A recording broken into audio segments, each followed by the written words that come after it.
आइए आज मानव शरीर के सबसे बेहतरीन और सबसे व्यस्त ट्रांसपोर्ट हाईवे यानी हमारे रक्त प्रवाह की एक बेहद शानदार यात्रा पर निकलते हैं।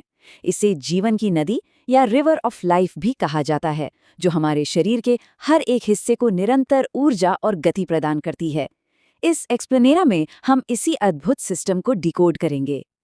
तो चलिए जल्दी से देख लेते हैं कि आज के हमारे इस होल टू पार्ट अप्रोच का एजेंडा क्या है। हम शुरुआत करेंगे रक्त के परिचय और उसके 6 प्रमुख कार्यों से, फिर हम प्लाज्मा की शक्ति को समझेंगे और उसके बाद लाल रक्त कोशिकाओं, श्वेत रक्त कोशिकाओं से होते हुए अंत में प्लेटलेट्स और थक्का जमने की प्रक्रिया तक जूम इन करेंगे। भाग 1, इंट्रोडक्शन एंड प्रॉपर्टीज।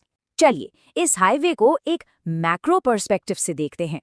सबसे पहले ये समझना जरूरी है कि रक्त यानी खून सिर्फ एक तरल पदार्थ नहीं है। ये एक फ्लूइड कनेक्टिव टिश्यू है जो सचमुच हमारे पूरे शरीर को सिर से पैर तक आपस में जोड़कर रखता है।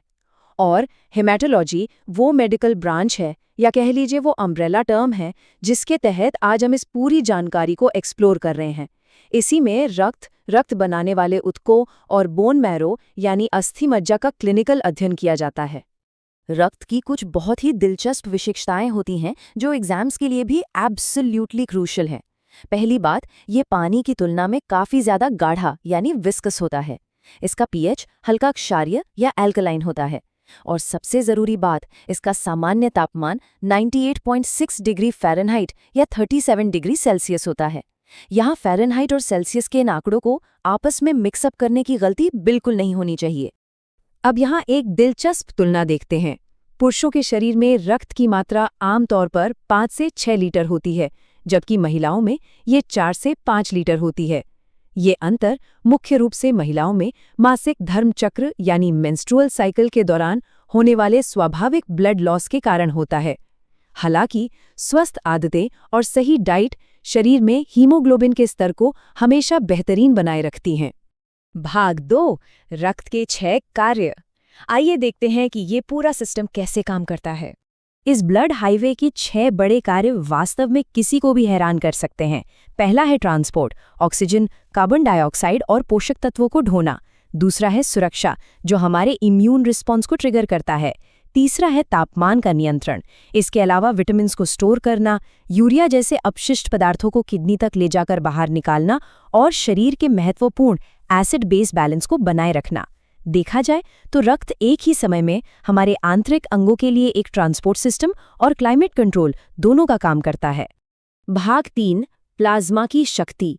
अब इस हाईवे के लिक्विड फाउंडेशन पर फोकस करते हैं। अब यहाँ सबसे इंटरेस्टिंग बात यह है कि जब हम खून के बारे में सोचते हैं तो हमें लगता है कि ये पूरी तरह लाल है, लेकिन असल में रक्त का आधे से अधिक हिस्सा यानी पूरे 55% एक हल्के पीले रंग का तरल पदार्थ होता है, जिसे प्लाज्मा कहा जाता है। बाकी बचे 45% हिस्से में हमारी रक्त कोशिकाएं या फॉर्म्ड एलिमेंट्स मौजूद होते हैं। इसी प्लाज्मा के अंदर लिवर द्वारा बनाए गए 3 बेहद महत्वपूर्ण प्रोटीन तैरते रहते हैं। इनमें सबसे ज्यादा यानी 58% एल्ब्यूमिन होता है। ये एक प्रेशर रेगुलेटर की तरह काम करता है ताकि इस इंटरनल हाईवे का तरल पदार्थ बाहर ऊतकों में लीक न हो जाए। इसके अलावा 38% ग्लोबुलिन विटामिन्स को ट्रांसपोर्ट करता है और एंटीबॉडीज बनाता है, जबकि 4% फाइब्रिनोजन रक्त का थक्का जमाने के लिए एकदम एसेंशियल है। भाग 4, लाल रक्त कोशिकाएं। चलिए अब अपने ट्रांसपोर्ट सिस्टम के कार्गो शिप्स पर जूम इन करते हैं। इन लाल रक्त कोशिकाओं, जिन्हें एरिथ्रोसाइट्स भी कहते हैं, उनके बनने की इस विशेष प्रक्रिया को एरिथ्रोपोइसिस कहा जाता है। इनका जीवन चक्र बहुत ही फैसिनेटिंग है। ये रेड बोन मैरो में पैदा होती हैं और अपना जीवन काल पूरा करने के बाद स्प्लीन यानी प्लीहा में जाकर नष्ट हो जाती हैं। इसलिए स्प्लीन को इनका अंतिम कब्रिस्तान भी कहा जाता है।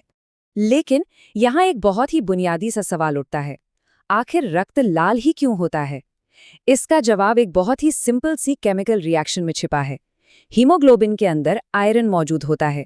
जब ये आयरन हमारे द्वारा सांस में ली गई ऑक्सीजन के संपर्क में आता है तो एक रिएक्शन होती है जिससे लाल रंग पैदा होता है।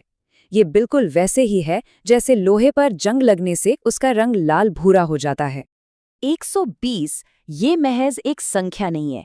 120 दिन एक लाल रक्त कोशिका का सटीक जीवन काल होता है और किसी भी कॉम्पिटिटिव एग्जाम के लिए इस नंबर को याद रखना बिल्कुल क्रूशियल है।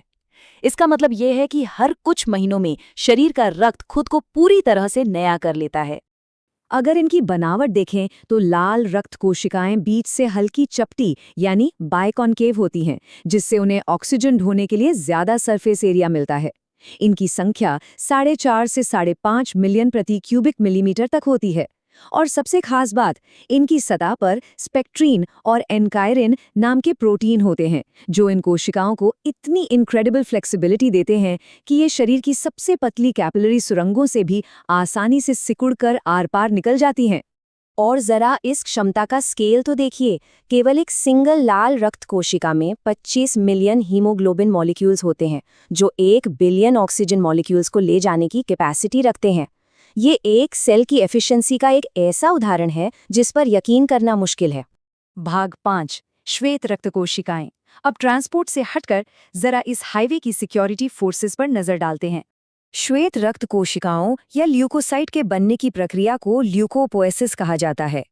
एक स्वस्थ शरीर में इनका नॉर्मल काउंट 5000 से 10,000 प्रति क्यूबिक मिलीमीटर होता है। ये हमारे शरीर के वो सैनिक हैं जो हमें हर पल बीमारियों से बचाते हैं। लेकिन यह ध्यान रखना भी जरूरी है कि अगर इनकी संख्या बेतहाशा बढ़ने लगे तो यही स्थिति ल्यूकीमिया जैसी गंभीर बीमारी का रूप ले लेती है। जब हम इन्हें माइक्रोस्कोप के नीचे देखते हैं तो इनकी शारीरिक बनावट के आधार पर इन्हें 2 कैटेगरीज में बांटा जाता है, ग्रैन्युलोसाइट्स और एग्रैन्युलोसाइट्स। ये डिवीजन इस बात पर आधारित है कि क्या उनके साइटोप्लाज्म में स्पष्ट रूप से दाने या ग्रैन्यूल्स दिखाई दे रहे हैं या नहीं। अब इस सिक्योरिटी फोर्स में हर सेल का अपना एक स्पेसिफिक कॉम्बैट रोल है। न्यूट्रोफिल्स, जो कि 65% होते हैं, वो किसी भी तुरंत होने वाले एक्यूट संक्रमण से लड़ते हैं। ये सबसे बड़ी फ्रंटलाइन फोर्स हैं। इओसिनोफिल्स पैरासाइट्स को टारगेट करते हैं और बेजोफिल्स एलर्जी के समय ट्रिगर होते हैं। लिम्फोसाइट्स संक्रमण से लड़ने के लिए एंटीबॉडी बनाते हैं, जबकि मोनोसाइट्स सबसे बड़ी कोशिकाएं होती हैं जो ऊतकों में घुसकर मैक्रोफेज की तरह काम करती हैं और कचरा साफ करती हैं। भाग 6, प्लेटलेट्स और थक्का जमना। चलिए अब मिलते हैं हमारे इमरजेंसी रिपेयर क्रू से। प्लेटलेट्स, जिन्हें थ्रोम्बोसाइट्स भी कहते हैं, रक्त की सबसे छोटी कोशिकाएं होती हैं, सिर्फ 2 से 4 माइक्रोमीटर। इनकी सामान्य संख्या 1.5 से 4 लाख के बीच होती है और इनका जीवनकाल काफी छोटा, केवल 5 से 9 दिन का होता है। तो क्रूशियल पॉइंट ये है कि भले ही इनका जीवन छोटा हो, लेकिन रक्त का थक्का जमाने और वैस्कुलर लीक्स यानी नसों के रिसाव को तुरंत सील करने के लिए ये एकदम अनिवार्य है।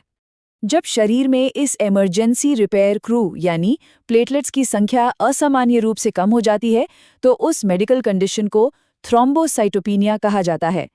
ये स्थिति दिखाती है कि अगर शरीर में डैमेज कंट्रोल करने वाली ये फोर्स न हो तो छोटी सी चोट भी कितनी खतरनाक हो सकती है। तो जरा सोचिए, हर 1 सेकंड में लाखों कोशिकाएं मर रही हैं और उतनी ही नई तेजी से बन रही हैं। ये जीवन की नदी इस वक्त खुद को कैसे निरंतर ढाल रही है और हमारे शरीर को कैसे चला रही है, यह कल्पना से भी परे है। हमारे अपने सर्कुलेटरी सिस्टम की ये खूबसूरती और जटिलता वाकई में विस्मयकारी है। इसी विचार के साथ आज के इस एक्सप्लेनर को यहीं समाप्त करते हैं। सीखते रहिए और विज्ञान के इस अद्भुत तंत्र को एक्सप्लोर करते रहिए।